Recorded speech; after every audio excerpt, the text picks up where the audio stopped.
Advanced yogasanas are a dream of many irrespective of the age.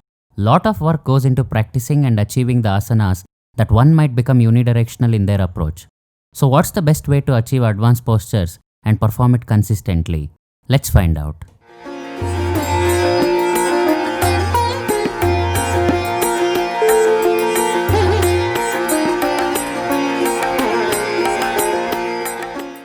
There is that one nemesis posture we are wary of attempting due to factors like fear, breathlessness in the posture, or simply because you fail every time you attempt it and get frustrated. On the other hand, we are exhilarated when we can perform a certain advanced posture that we would have got so better and can do it whenever or wherever. I am sure this must be relatable to some of the beginner and intermediate asana practitioners. The whole purpose of me doing this video is how your approach should be towards basic postures and why the base or the foundation is so important for your advanced postures. Surely we all practice Surya Namaskaras or even a set of basic postures regularly, but are we doing it right? Are we mindful of these postures? Are we able to breathe easier? Or are we too confident that these have become muscle memory and they just come automatically? To just elaborate what I mean, I'll show some examples here. We all are aware of Vrikshasana, and I've seen even advanced practitioners fail in getting into the posture without a small dance performance at times. These inconsistencies may occur due to us forgetting the initial stance or sthiti, that is to gaze ahead at one point and keep the body firm and grounded as you lift one leg with rhythmic breath. This might happen because we may move on to advanced balancing posture once we are able to do this and never get back. Similarly, Virabhadrasana 3 is something which involves entire body, which requires good control of quadricep and adjustment of hips to stay aligned in the final posture. But if we get one thing right, we miss the other, and that can impact the advanced postures. Notice the slowness of entering the posture and getting out of the posture. This is key in asana practice and shouldn't be neglected. The reason I'm covering so much about some of these postures is more than often I see practitioners not being mindful of their positioning at the final posture, especially in postures like Virabhadrasana 1, where their leg isn't perpendicular or their hips are not parallel to that of the chest and shoulders. This reflects when someone tries to do Kapotasana variations, where they struggle to maintain or get in the posture completely. Sarvangasana is probably the most underrated pose and something the intermediate practitioners skip once they learn Shirsasana. Sarvangasana cycle is the controlled movements of the lower body that helps in gaining muscle and joint control required to hold the advanced postures like handstand steadily and to master the other inversion variations.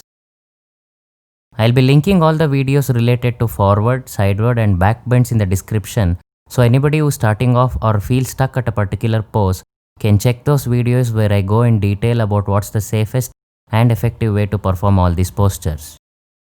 Speaking of back bends, this is something intermediate practitioners have love-hate relationship with, and that's mostly due to breathing issues.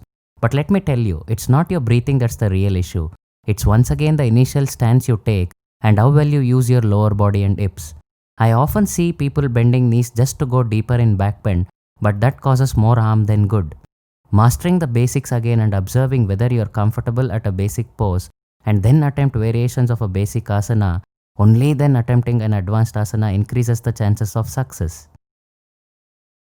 Also here, most people neglect the simpler variations such as single-handed Dhanurasana, whose effects when performed properly reflects in asanas like Natarajasana and Vrishchikasana. One final asana that I am going to mention here is Parvatasana or Adho-Mukha Svanasana, the pose that is admired by many practitioners for its immense shoulder opening capabilities. But that's just not what it is doing. It also helps in opening the upper and mid back along with improving the alignment of the hips and pelvis. One suggestion I would give practitioners is also to not overdo any asanas, be it basic or advanced, because that might lead to overuse of joints, which may later cause weakness. Now I'll show some basic postures and how to enter and exit out of them, so you can follow that and see the difference in your practice.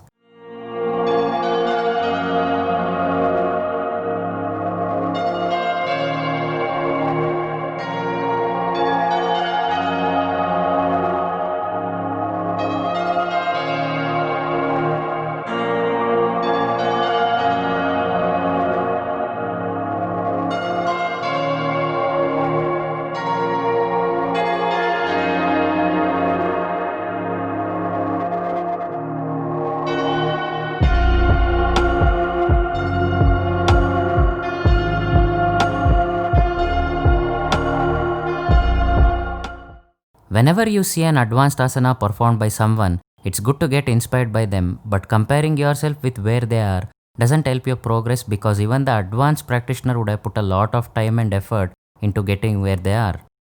And what really helps is having a teacher to correct you and supervise your practice so there are less chances of slip-ups.